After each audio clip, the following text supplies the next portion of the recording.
Hey, good evening. It's Friday, May 26th, and welcome to Everyday Talk 24/7. I want to talk about tonight a choice that we make: wisdom from above or the wisdom of fools, that is, wisdom from below. The Bible gives us opportunities to choose all the time. Choose life, choose death, choose the way of serving God as opposed to serving self. Choose living for self as opposed to living for God. Those choices are everywhere for us. In James 3, verse 17, an actually larger section about choosing between wisdom from above or the wisdom from below, the wisdom of fools, that's huge. This passage of Scripture dramatically impacted me 25 years ago. Changed my life in ways that are just, I can't even begin to describe how deep and how impactful this passage has been to me. And I pray that as we look at it again, I've looked at it at various times before, but I think it's time to take another good look at it because it's so important for us. Because we are so heavily influenced by the culture of people living from wisdom from below, people who live as the wisdom of fools. And we don't want to be there. Psalm 14, verse 1 says this: "The fool says in his heart, there is no God." And our culture is moving in that direction. In many ways, it's already there. As I mentioned last night, over 65% of people in 14 countries like ours say that you can be moral without God. That means these people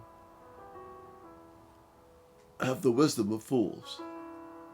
So I'm going to read this passage in James, and then I'll start making a particular application to it starting tomorrow, the points that are in verse 17, the wisdom from above. But listen to the warning that James gives us. After he just gets through talking about the destruction of the tongue, then in chapter 3, verse 13, he says this: "Who is wise and understanding among you? By his good conduct, let him show his works in the meekness of wisdom." I could go on for that phrase, meekness of wisdom, it just blows me away. Because meekness is not a sign of weakness. Meekness is a sign of power. Remember, meekness is a term that was used to describe a powerful war horse when he would do exactly what his rider wanted. These massive animals, as big or bigger than the Clydesdales that we see on the TV commercials. These animals, the horses that were bred for war, when they were ready to follow the direction of the rider, they were called meek. So meek is not a weak thing, it's a powerful thing. The meekness of wisdom, the power of wisdom. That's what James wants us to do. So we aren't controlled by our tongues and our foolish talk, but we're controlled by the power of wisdom, the meekness of wisdom. I love that phrase. But, he says in verse 14, if you have bitter jealousy and selfish ambition in your heart, in other words, if I want what other people have, if I want what I want to better me more than anything else, that's bad. He says, do not boast and be false to the truth. This is not wisdom that comes down from above, but it is earthly, unspiritual, and demonic. Those are strong words. I can tell you that I was experiencing that because I had fallen into this trap of thinking I was wise, but it was the wisdom of fools. And it was a terrible thing for my family.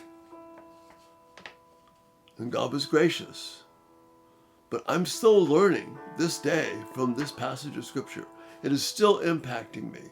I'm still learning from it. I'm still growing from it. And I have a long, long way to go. That's how rich the Scriptures are. So he says this wisdom that comes down from above is not wisdom that comes from down from above, but it's wisdom, earthly, demonic, and spiritual. For when jealousy and selfish ambition exist, there will be disorder, and every vile practice.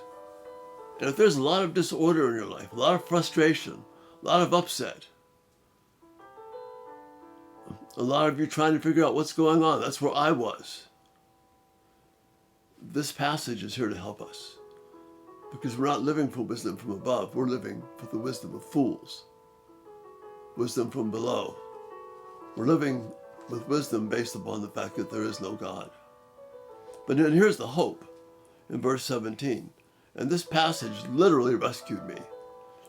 But the wisdom from above is first pure, then peaceable, gentle, open to reason, full of mercy and good fruits, impartial and sincere. I'm reading from the ESV version for just the clarity of the translation tonight. The wisdom from above is first pure, then peaceable, gentle, open to reason, full of mercy and good fruits, impartial and sincere. Brothers and sisters, this is the path of wisdom from above. Everything else will drag us down, pull us down, and leave us stuck in the muck and the mire of sin that comes from the wisdom of this world. And look around us. How's it working out for our culture? How's all this knowledge and information? Are we getting better? We've got some better technologies for sure. I'm thankful for that. But our relationships are a mess. Because we're trying to live the godly life based on the wisdom of fools, the wisdom from below. So these next several days, pray with me. I pray that your eyes will be open, as mine were, to the beauty, the power, and literally the saving, beautiful graces of wisdom from above. Because this is where our hope is. This is where we have peace. This is where we can honor God. Thanks so much for being here tonight. Lord willing, we'll see you tomorrow.